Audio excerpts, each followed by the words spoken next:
Susan, I am really beside myself and so honored to have you as a guest on the OTs for Pelvic Health podcast. I had a very hard time trimming down my list of questions, so I'm gonna just pinch myself and just be thrilled to have the conversation with you. And we're gonna try to get into as many topics as we can because you have inspired me in so many realms of my pelvic health career. So I am going to focus on the ones that are burning in my mind. And then I'd love to invite you back on for another time so I can answer that. You can Sounds answer the great. rest of them. Sounds great. I'm happy to be here. Awesome. Awesome. So I'd love to know, Susan, what are the top three things that you wish every pelvic health professional would share with their clients about crafting a better stool?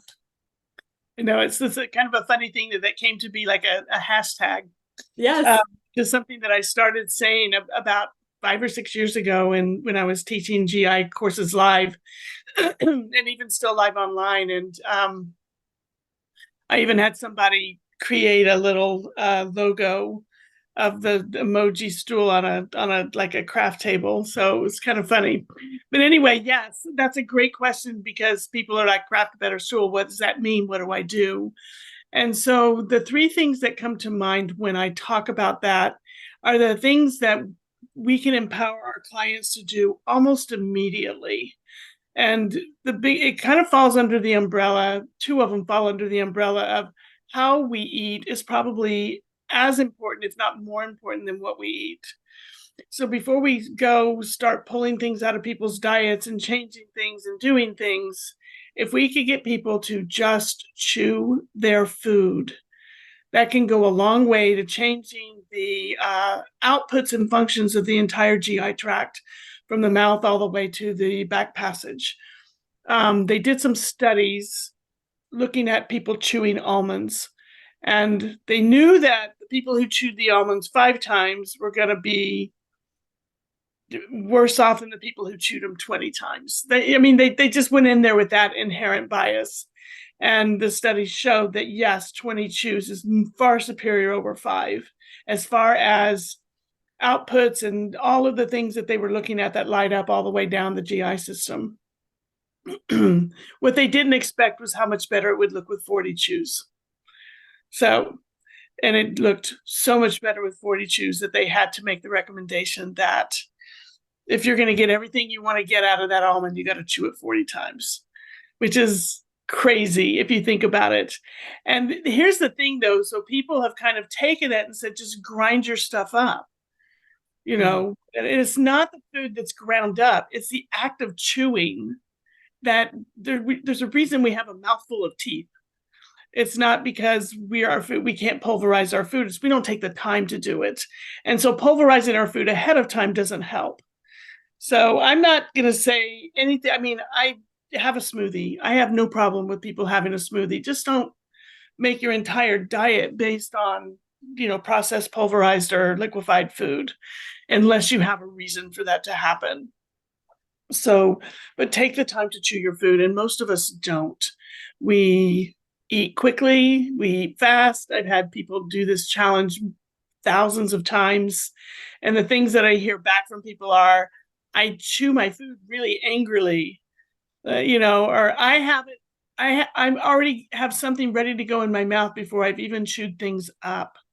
I didn't realize how long it would take me to chew my food. So people can, take what they want from that. People obviously don't have time to eat.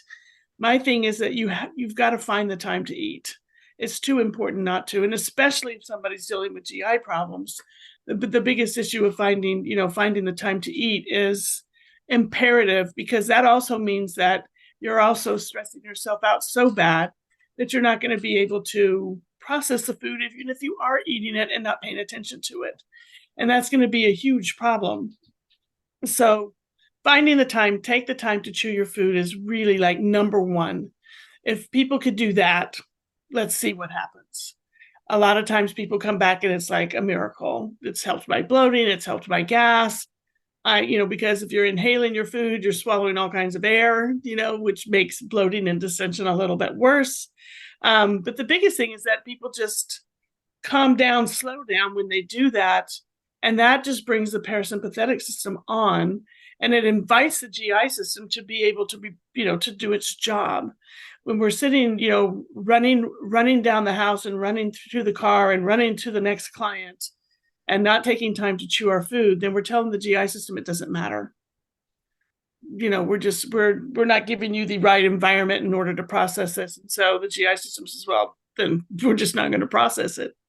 It's just going to sit there, either in your stomach or it's going to sit there in your colon. And then that's fine with me. It's only going to do what it's allowed to do. So that's number one. Number two is, how do you eat? And that gets back to are you running through your food? Are you eating things that you enjoy?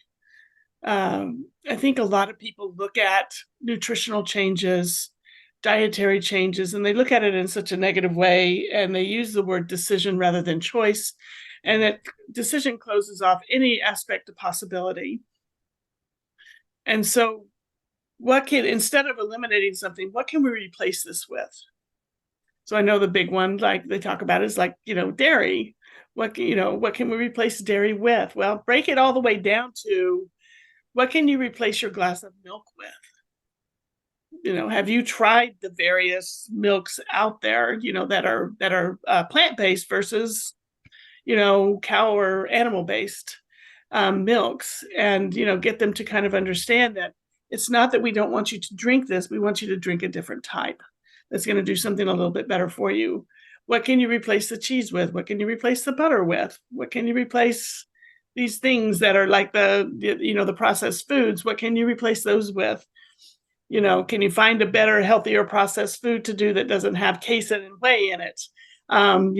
Different things. So it's just looking at, not stressing the system out, because to me, if you eliminate too much, it's more stressful for the system than it is if you don't. I know that's a big reversal of what I've said in the past, but I've firmly come to believe that we really have to set the table in a way that is going to be practical, enjoyable, and pleasurable for people to move forward with it, or else they're not going to see any changes because they're too stressed out over it. Mm-hmm. So, and there's lots of ways to do it. We just need to figure out what's going to work best for that person. And in this environment that we're living in today, there's so many ways. There's all of these wonderful meal delivery services that you can pretty much decide what you want to put in there, or choose. If you don't want to use the word decide, choose what you want to put in there. There's various companies that cater to different plans. So people who need to be more autoimmune, kind of on an autoimmune type diet or meal plan. There's meal plans out there specifically for that. So we have there's different ways that we can get these things done without having to sacrifice hours and hours in the kitchen doing hours and hours of meal prepping, which is a problem, right? Major source of stress. Yeah. And then the third thing is really taking the time to think about how you're going to get yourself to have some deeper sleep. Mm-hmm. Because it's the deep sleep that provides the environment for the GI system to operate and to restore itself and to do the work that it needs to do. It needs for us to be in a deep state of sleep for our brain, so that our brain isn't racing and doing all the things that it does, for the GI system to be free to come on board and really do its thing. So if we're sleeping in a way where we're only getting a few minutes of deep sleep every night, that's not going to be helpful for our GI system. So really learning what are the rhythms of our life? What are the rhythms of our body?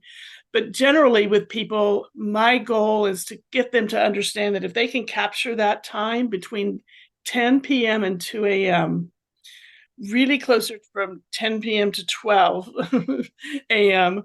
would be even better, to really prioritize that time. So people with young children who are up half the night, especially if they have babies and they're feeding babies and doing things, they're caring for others, if they could just prioritize that particular period of time, knowing that, yes, you may have to get up at 2 o'clock again, or you may have to get up at 3:30, but at least you got this time in for that best chance of restorative sleep, and then catch whatever you can until, things kind of smooth out, in your life.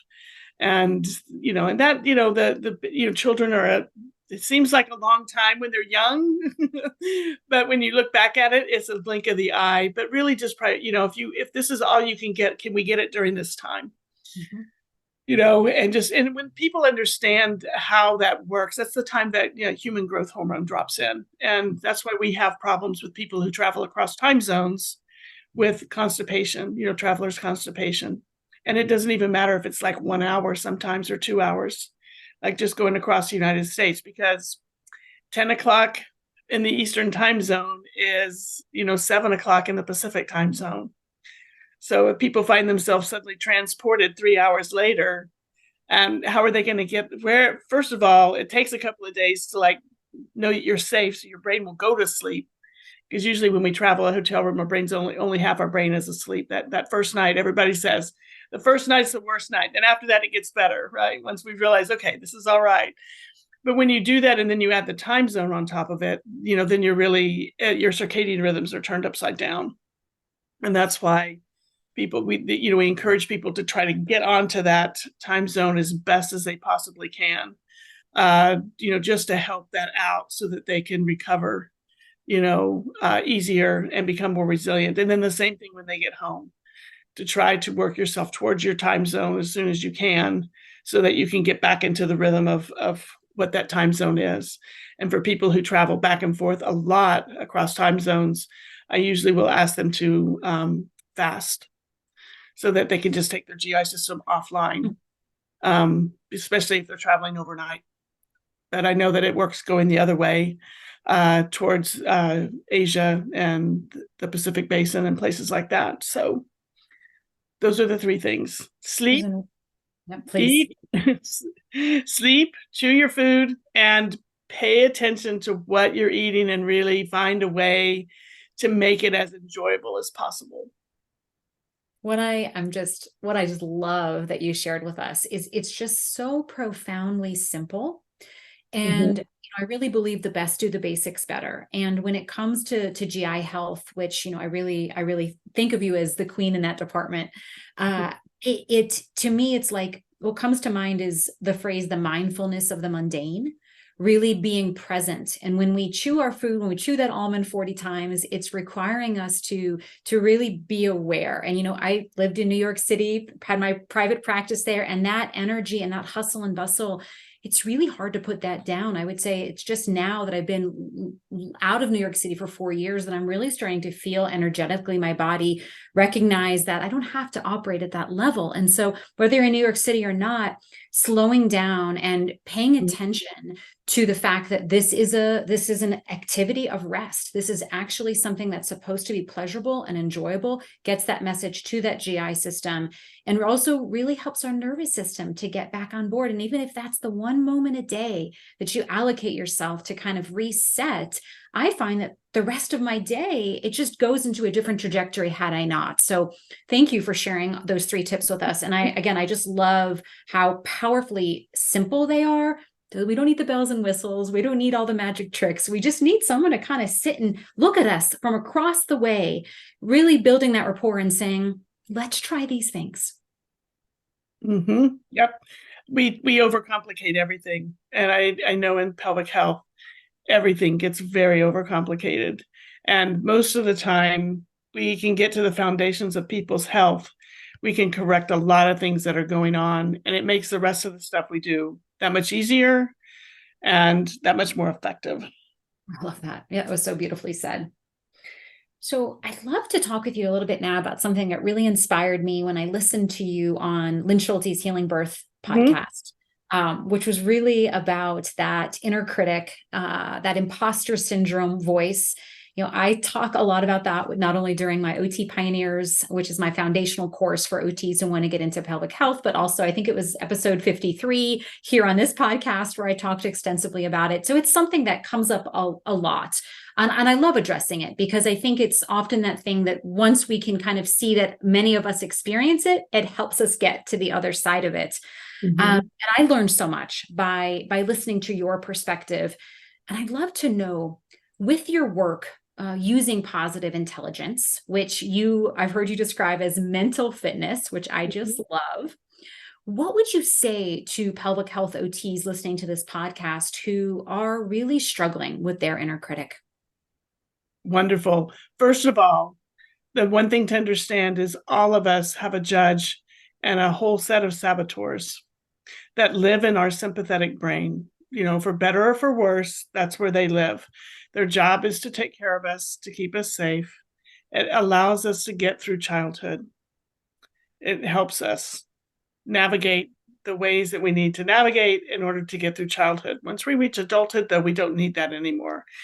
The term mental fitness was coined by Shirzad, Chamine, who wrote the book and is the master and the founder of all of the work around positive intelligence. And he put it into such a perspective that also for the OTs in pelvic health and for their clients, being able to use terms that have relevant meaning to everyday life. So everybody knows what it's like to go to a gym. Everybody knows what it's like to do reps. And everybody knows what it's like to have a program. And so mental fitness is basically the work of building the neural pathways in your brain so that you can access the parasympathetic side of your brain so much easier. So if you think about it, we can think about it in terms of, if you want to call it right brain, left brain. I'm simplifying, obviously, neurophysiology here, but it works. And, right brain, you think about creativity, you think about exploration, you think about love and hugs and long-term survival and moving the species, propagating the species and having children and connecting together, all of those types of things.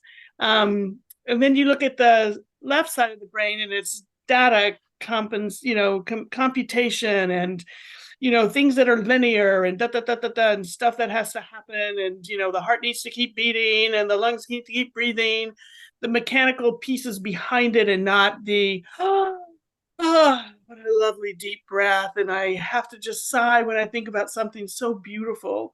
The other side is just like, we just need to breathe. We just need to breathe. We just need to do this. We just need to do that. That side of our brain, that judge is very, very, very powerful because it's in charge of keeping you alive. However, it doesn't need to be running the show as far as everything else goes. But the people with strong judges and strong which is the inner critic, the imposter syndrome, that's the voice of the judge and the saboteurs. And he coined those terms because they have meaning again.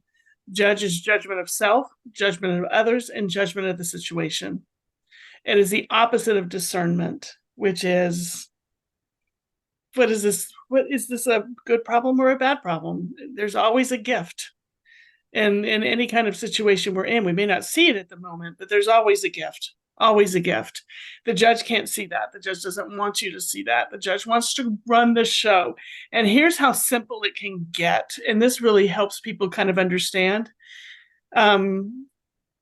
This is, the judge will say, if you do that, if you change, if you grow, if you decide to move in that direction instead of this direction, I can't guarantee that your heart will beat or you'll take another breath. So I'm going to fight it with everything I can. That seems ridiculously simple, but that's it. That's exactly it in a nutshell. So if you put your hand on a hot stove, what do? You pull it off real quick, right? And so that's the role that we want the judge and saboteurs to have. Get our attention when something is dangerous, but then get out of that and get into sage, our parasympathetic side, where we can discern what needs to happen next, where we're not judging the situation, but we're kind of able to kind of make sense of what's going on. The judge wants to keep your hand on the hot stove. So when you sit with your inner critic all this time, it just keeps pressing your hand down on the hot stove. It's not comfortable. It doesn't feel good. And it just keeps us from doing the things that we want to do or that we're dreaming of and all of that. It's not that you aren't good enough or smart enough or fast enough or entertaining enough or any of those things. It's just you've let your judge take over. And so the work in positive intelligence is lovely because it doesn't get into, I'm not talking about therapy. I'm not a counselor. I am not a cognitive behavioral therapist. I'm not going to look backwards with people and dig up their past and help them make sense of it. That isn't the job of the healthcare professionals who need to do that.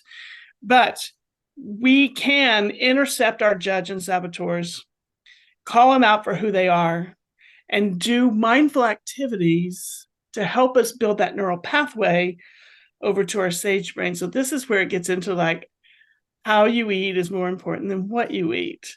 Because if you eat like a judge and saboteur because you have to be done in less than 3 minutes, they're running the show there, you're never going to be able to, get over into your sage type of your brain. And you said it beautifully, Lindsay. You set this up better than a baseball pitcher. You said, when I slow down and I eat and I take that moment, it changes the entire trajectory of my day because I'm so much more mindful when I eat. So using your senses, being aware of the mundane, whatever you want to call it, taking that, what you've done is you called out your judge and saboteurs and said, no, I'm going to take the time to really enjoy my food and eat and really spend time with it. Whatever time I have, I'm going to spend with it the best I can. And the reason that the trajectory of your day changes is because you have firmly planted yourself over in your sage brain. That is the pathway that gets you there. And so it basically, what they've been able to show with research is in 6 weeks of doing 2 minutes 4 times a day, that's nothing. Yeah. That's nothing.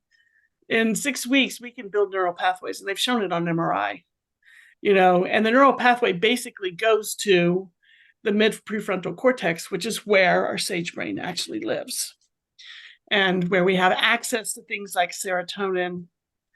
We have a change, the dopamine hit changes to where we have to be in that part of our brain to get it versus the part of our brain, the judge and saboteurs, that gives us a dopamine hit when we pick up our phone and scroll. We have to change those things to where that happens. And that's why it takes time. You have to keep doing it. You don't do it once.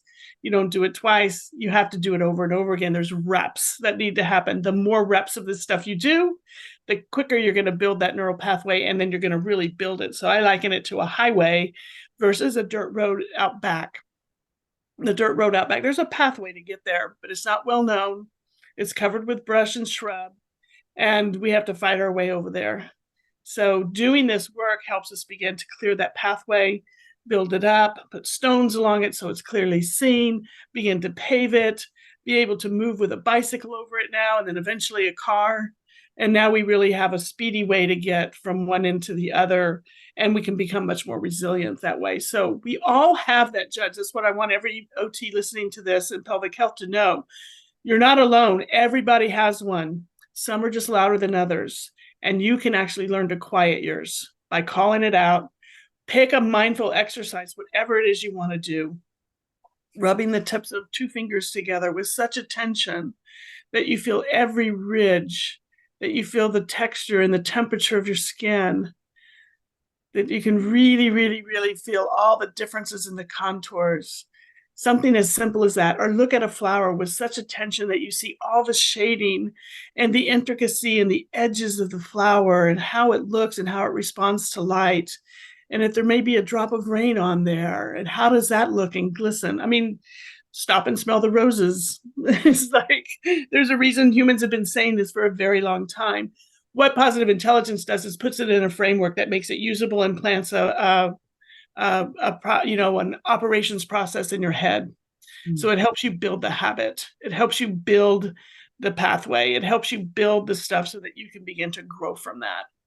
And that's what any kind of structured program does. None of them work unless you keep it going, which is why they call it gym and fitness. And you've got to keep exercising to keep it fit. Because, being on the lookout for where that voice pops up and what it is. Mm-hmm. Yeah. I such continuity between your first 2 answers already, Susan. I love that overlap. For anyone listening who wants to dive more into positive intelligence, wants to kind of identify what those exercises are for them that grounds them, where should we go next? So his book is the best place to go. Positive Intelligence, can look it up on Amazon. And the book is wonderful. It takes you through the whole journey, all the way from top to bottom. And if anybody's wanting to go through the actual program, they just need to get in touch with me. Awesome. Mm-hmm. I will put the link to the book in the show notes, and also all of the ways that our listeners can get in touch with you to not only take one of your many amazing courses, but to work on the positive intelligence stuff. I love that. So, Susan, I'd love to talk a little bit now about pain science. I have heard you in the past explain it as in terms of like our protective system versus our offensive system. And that was a turning point for me as I was, continuing down my journey of not only deepening my understanding of pain science as a rehab professional, but also how to make it meaningful to our clients, right? They don't want to hear all about the neuroscience and all the stuff that we geek out about. And that's why I do this podcast, because I need my time to geek out too. And all of that is great. But in terms of, our clients and how we're sharing this information, what are some tips you have for us on being able to easily and, with grace and ease, share this information that really is revolutionary and life-changing with our clients? So I think the people who have impacted me the most, there's so many people who have impacted me. But in the very beginning, the pioneers that impacted me the most were Lorimer Moseley and David Butler. And David was the one who taught me the term pain is an emotion, just like love and gratitude and hate and anger. And he said it is meant to be protective and not offensive. Right? We just talked about that. The alert system is meant to alert us to danger. Think a little, and I'll talk to people. Telling stories is the best way to go. I latch onto their story, and then we talk about how this happens in their story. Like, where did it come from? How did it get set up? It's not going to respond the way that your prediction analysis is going to wants it to respond. It's not going to have a linear pathway forward. It's an experience. And so we have to work at which thread can we pull in this experience to begin to change the experience that you're having. I never tell anybody it's in their head. I never tell them their brain tells them. We know this. The brain decides how much pain we're in. The amount of tissue damage does not decide that. The brain decides that. But I'm not going to tell that to somebody, because that's all they're going to hear is that their brain, which to them is making a decision about them, which means I've decided that I'm going to have a lot of pain. That's how they translate it out. And I don't want that. That's not the experience I want them to have. I want them to have a different experience than what they're having, but I need to talk in an experiential way. And the best way to do that is through storytelling. And when I first was in pelvic health, I used to be very frank, very not firm, but, kind of like intellectual in my dealings with my clients and everything else. And at some point it was just like, I can't do this anymore. Not if I'm going to step into the biopsychosocial world and really, really help people on a much more meaningful level. I had to drop that whole facade, and that was all judge and saboteurs for me, and really work on, myself and who I am, and become this storyteller, which is kind of always interesting to me, that I look back on my life and it's like, when did you become a storyteller? Not you, but actually I have been in most of my life, but never in my professional life. And then I realized I was probably trying to tell a story, but I was using the wrong tools to do it. I was using the geek tools, like you called it. I was using those and trying to paint this picture, and nobody was getting it. So now I sit down with people and I have a whiteboard, and I draw like a big brain, like I draw a big frontal cortex, and it comes down in a tail to the, brain stem part underneath, and then loops back up. So it has that kind of, like if you're looking at a sagittal slice of a brain, that's what you would see, just kind of that shape. And we get out pencils and paper. I do this over Zoom too on the whiteboard, and we label it, like the front, frontal cortex area. We label it as eye brain. That's eye brain. That's who you are. That's Lindsay. That's all of Lindsay's hopes and dreams, and who Lindsay loves, and who Lindsay's tribe is, and all of these beautiful, and her output and creativity and all of her stuff. Then we have old brain, and old brain is the part of the brain we all share as humans. And we've shared it for 3 million years or longer, I think they're finding out. And old brain is where the judge and saboteurs live. So everybody has one. You triangulate the stories here a little bit, but and that's the part of their brain that where that protective system lives, right? And then we can draw different things like your emotional system can sit here. It doesn't matter if it's accurate or not, just make it up. And I'll draw a little dot where the basal ganglia is. I don't call it basal ganglia. I'll just say that's your computer model for movement. So the computer gets input and the computer puts output, so we move stiff. Like, why do you walk so slow? Because I don't know if it's going to hurt. They've already told me this in their story. I'm hesitant to do that because I don't know when it's going to happen, or it's just going to make it worse. But I know it's not supposed to, but it does. How the stories go. And so we'll talk about, the computer output is telling those muscles to stiffen up, not let that move. That's not you telling it. That's the computer output that's underneath there that's doing that. What we need to do is we need to feed some more data into the computer that's different so that it can come out different and it can begin to change and maybe morph a little bit. And I draw ruts, and I have pictures where there's ruts in the ground, like I know that you can imagine a desert floor and the ruts where the wagon wheels went. That the pattern that the brain has laid down after all this time is it's its go-to pattern. That's the way the brain works. It doesn't, it puts us into predicted movements because that way we can remain up here in eye brain. We don't think about, is my heel hitting the ground and my toe coming off appropriately? Do I have enough knee swing to clear the curve? It just innately happens. And those patterns get laid down as we go through childhood. And the more that we enter into the type of environment that we live in, we lay down patterns that are predictable in our environment. How many of you have ever, and being OTs, I love it because you all are always the one in rehab who thinks about time, energy, efficiency, where the light switch is, can they reach it? And, and why people, why do you go into a new house, but yet you use the same old movement patterns to try to find the light switch? It's like, it's not there on the right. How long does it take for the brain to process that and quit reaching? And it's highly dependent, on maybe not even just how long they did it, but maybe the times of day they actually did it. Was it reps? Maybe it wasn't living in the house because, if you never go down into the creepy basement, you don't have to worry about where the light switch is. You just never really go down there. So you have to find it every time. But going in and out of your bathroom, for 6 years, the reps are probably more important than the environment itself, was how many times you enter in and out of that environment. So people with pain, I want them to realize that they can begin to change their environments a little bit. It's like when you leave your house, tell me how you go to the car, and they can tell you, and they can do it with great detail. Which door do you walk out of? How many steps do you go down to get to the sidewalk? Which direction do you go to your car? Do you go around back? Do you go around front? Where do you enter? How do you do it? So predictable. What if you parked the car backwards and went the other way? And it's like they can't even think about it. So that's where the graded motor imagery comes in. Let's imagine you walking a different way. Let's imagine you walking in a way that isn't scary. If that's the thing that they're working on, or a bend over or sitting, let's talk pelvic health. I can't sit because the pain's so bad. Let's imagine a way that you can work without having to sit at all.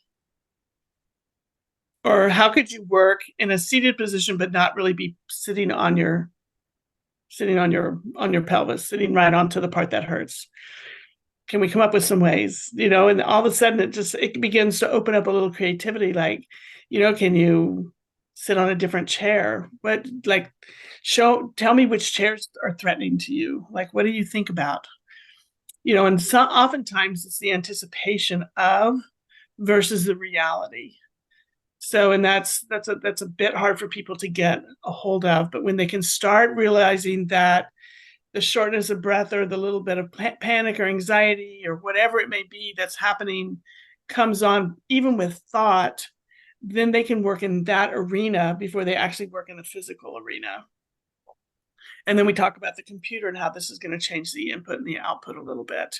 Or I know you have pain, so I know it hurts when you sit, but how long does it take before it escalates? So now we're honoring their obstacle, like this pain is the obstacle for them. And then we spend some time talking about how long before it changes.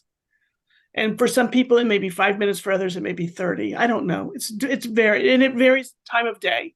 So we pick a time, we have to get the construct so simple that they'll do it.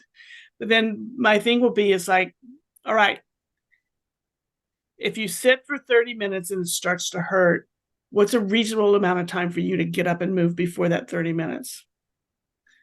And I'll let them come up with that and kind of play with it. It's like, let's give that a try this week and see how it works. What do you need to do? What do you need to remember? I mean, we have to like kind of build it. And this is all stuff, everybody out there, I learned from the occupational therapists I worked with on rehab for a very, very long time. Because I was busy getting people up on their feet and getting people moving, and they were busy working out the details of how are you going to remember to do this next piece and what's the next step. So I learned a lot about you have to get it so simple that it's easy for them to do. That clients will be very complicated.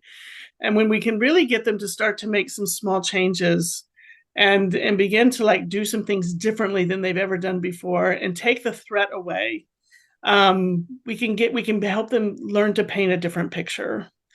And it's one that they paint, not one that I paint. I just go along with them and help them see that, what if on your walk, I walk anyway, but it really hurts. Well, how long do break it down for me? We figure it out. What if you did a smaller walk, but you did something different? Like, do you have your phone with you? Yeah. Why don't you take some pictures of some cool, interesting stuff? And see what, can you walk a different way? And, what can you look at? What can you see when you're walking? Tell me what's on the pathway. It's really quite interesting. People can't tell you because they're so wrapped up in what's going on internally that they're missing the external, the external processing isn't coming through. And inviting them to do that mindfulness of the mundane. I love that. I'm going to steal that. But inviting them to do that mindful work while they're out there. And it doesn't have to be an exercise, and it doesn't have to be me sitting with my meditation, trying to like take my mind off my pain. It's not about that. It's about, can you just you're already doing it. Can you do it this way and see what happens? I've had, different people do different things. I had one person with heel pain so bad that they couldn't stand, but they, as we worked together for a while, they noticed that they were in their garden for an hour before they realized that their heels didn't hurt. And it was like, tell me about that. I'm not going to say, oh, that's because of that. I don't know. Tell me about it. I want them to process it because it's their processing that they need. If we could just help people find a different way, change the barricades the brain has put up for them to help them begin to understand that it is a overprotective, hypersensitive system now, and that we just need to soothe it and we need to calm it down and we need to deal with the overprotectiveness. So we can talk about an overprotective parent as a story, and what do you do with the overprotective parent? Do you bust through the boundaries? No, you're going to be grounded for life, right? And that's what happens. Like, I do all of these things because I had this great day, and then I was in bed for 4 days, and it was like, well, you just kicked the barrier off the cliff there, and got in trouble for it. And so, but can we do this without having that response? What would it take to be able to do that and not have that response?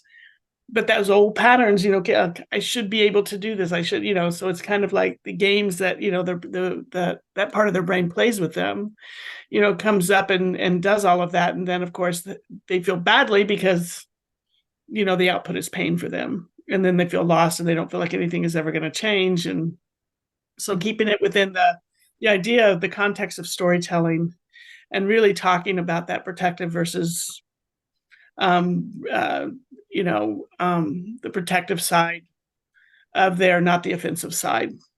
And it feels offensive because the nerves are so hypersensitive now. The area is so hypersensitive. And then now the areas next to it get a little more sensitive because we're getting closer, because the brain keeps pulling the barrier back from the cliff. I don't want you to go there. Whereas when they were younger, or whatever, before incident or before whatever illness, before whatever it was, they could go to the edge of the cliff and look all the way around, and even maybe step off and step down it a little bit. And but the brain builds those barriers where they can't. Like, no, we're not letting you go there, not without consequence. Okay, that is officially my very favorite description and explanation of pain science.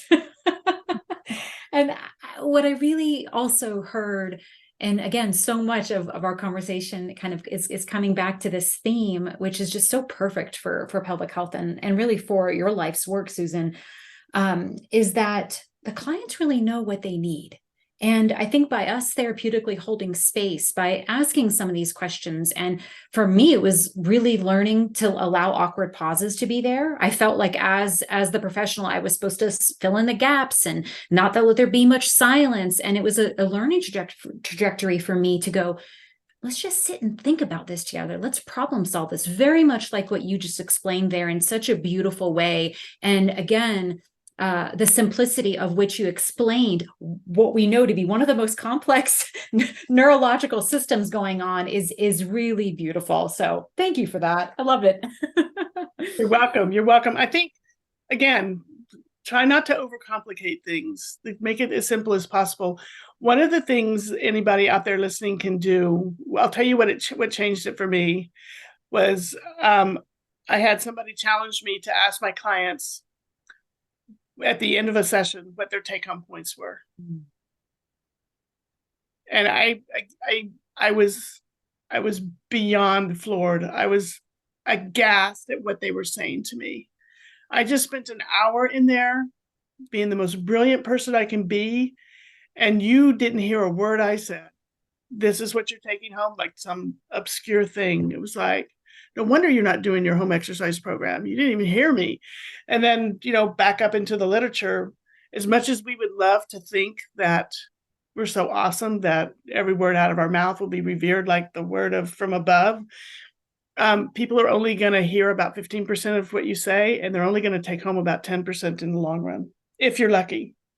So even if they have a complex story, where do you want to start? Which thread do you want to pull? And then make it simple and keep it to 3 talking points, because they can't hear or do anything else. They just can't. They're overwhelmed. Huh. To get in the door to see you in the first place was all they could possibly do. And it probably took them months to even get to that point, right? We always have our gung-ho patients who come in, they do their thing, they get better, they get out the door. But that's like 12% of them.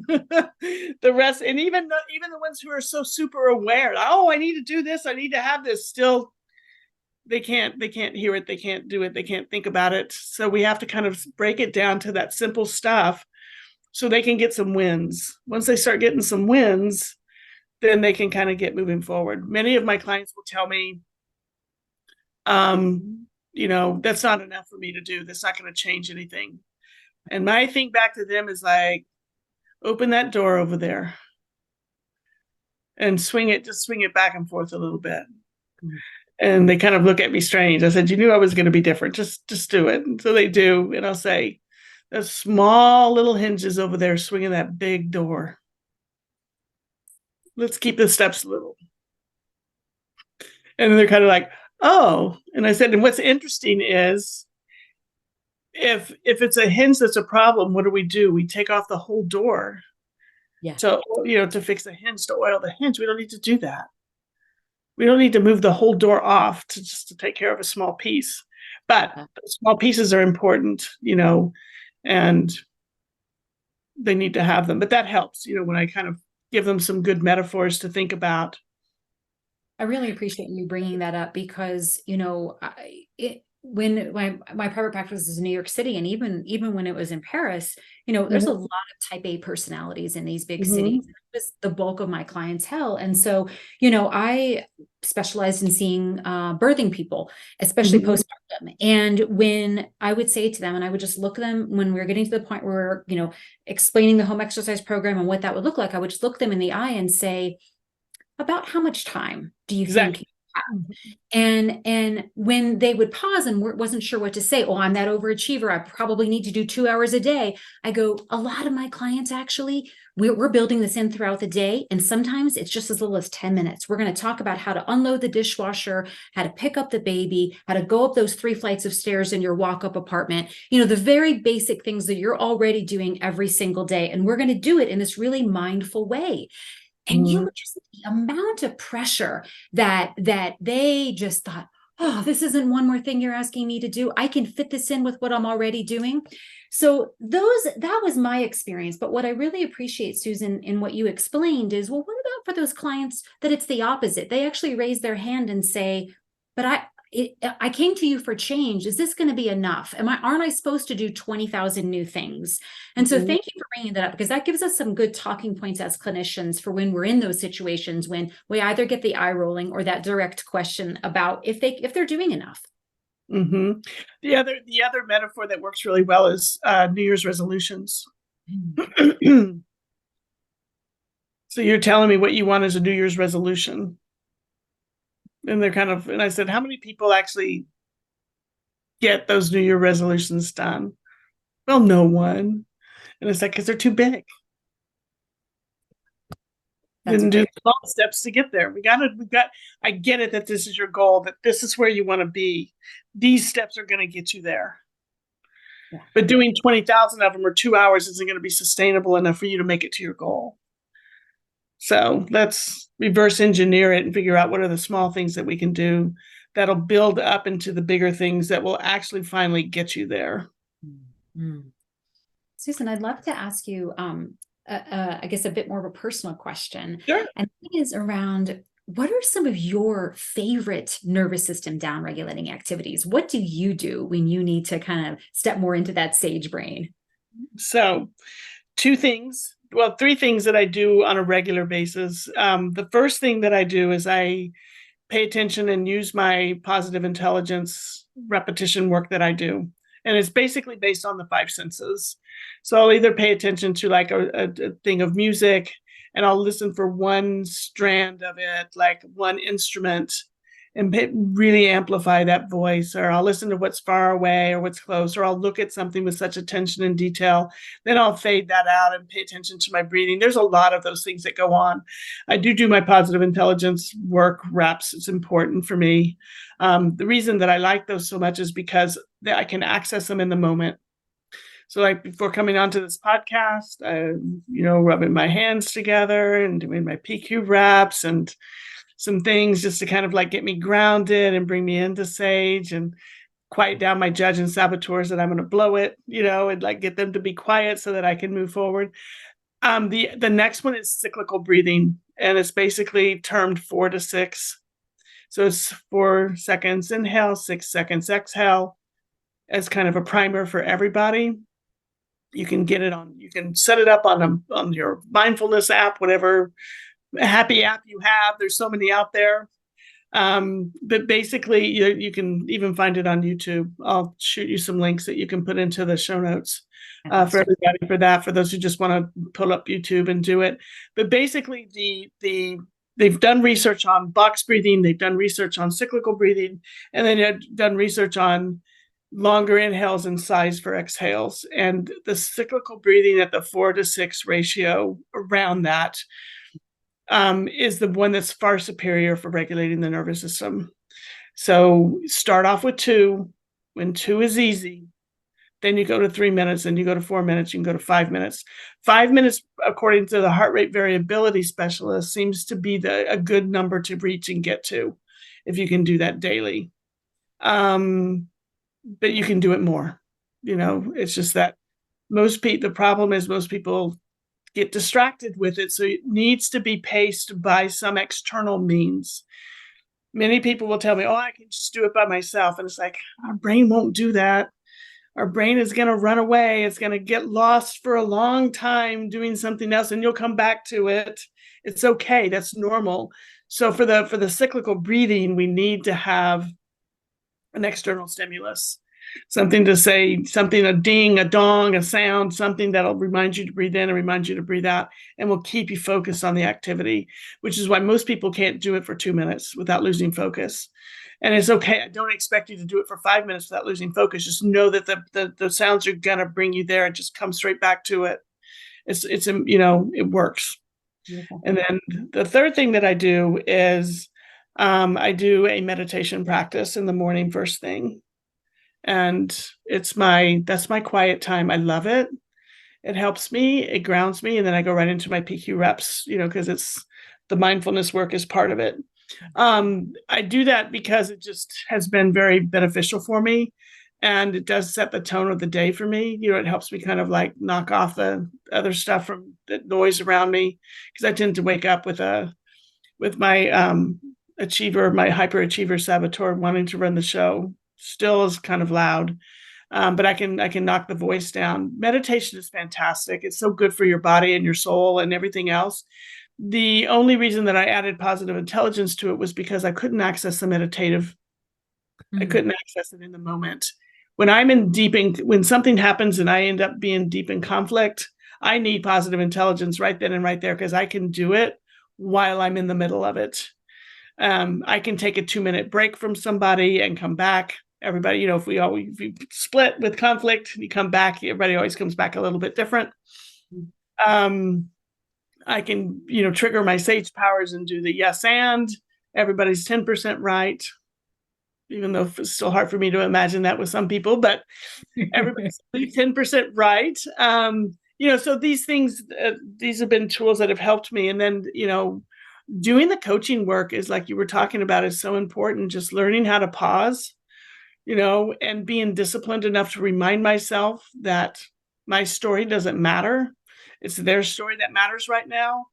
And just pausing and giving them the grace to be heard, but also to add in something more if they want to. People are so used to having to talk so fast because they only get a couple of minutes before people start telling them what to do.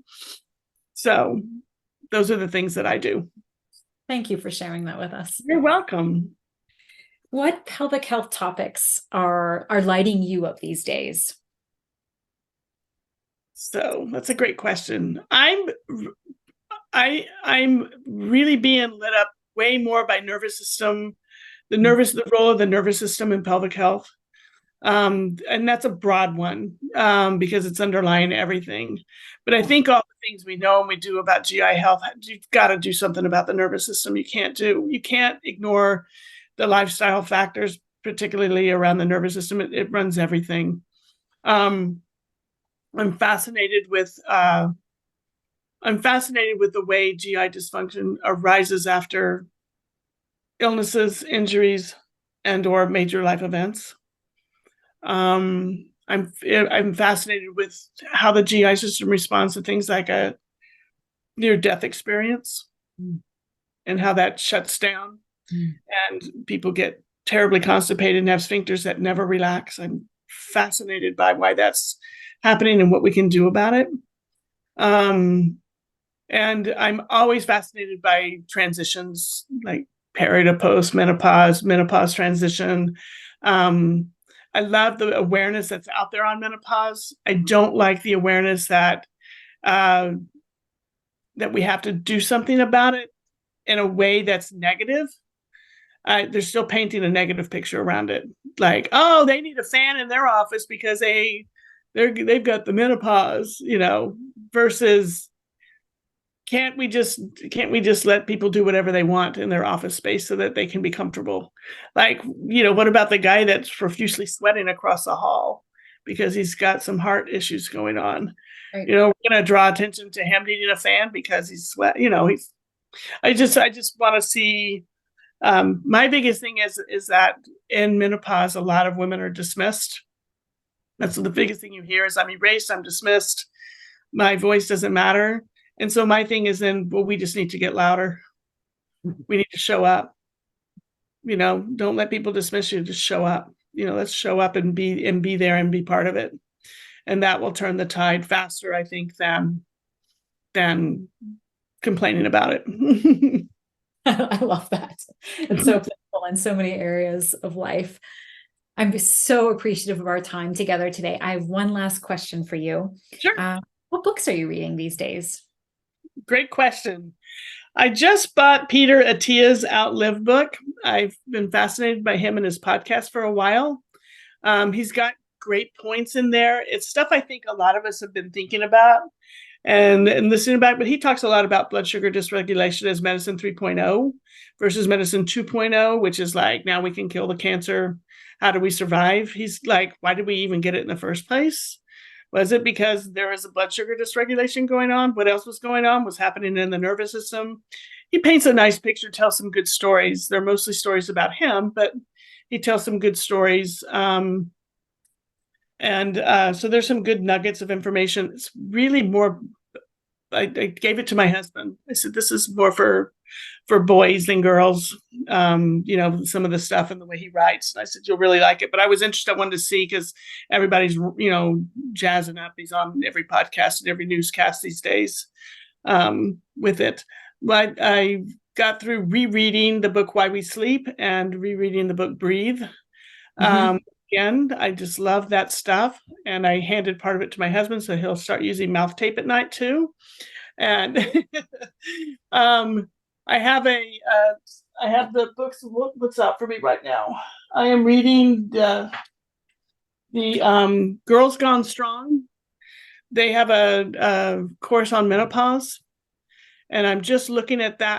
I just got the course because I was interested in the latest research. It's a nice way to pull the research together to triangulate with what I know about that, because I'm looking for more information on what estrogen really helps with and what it doesn't, and the conflicting literature about estrogen makes tendons stronger. Actually, it doesn't. It makes muscles stronger and ligaments stronger, but tendons not so much.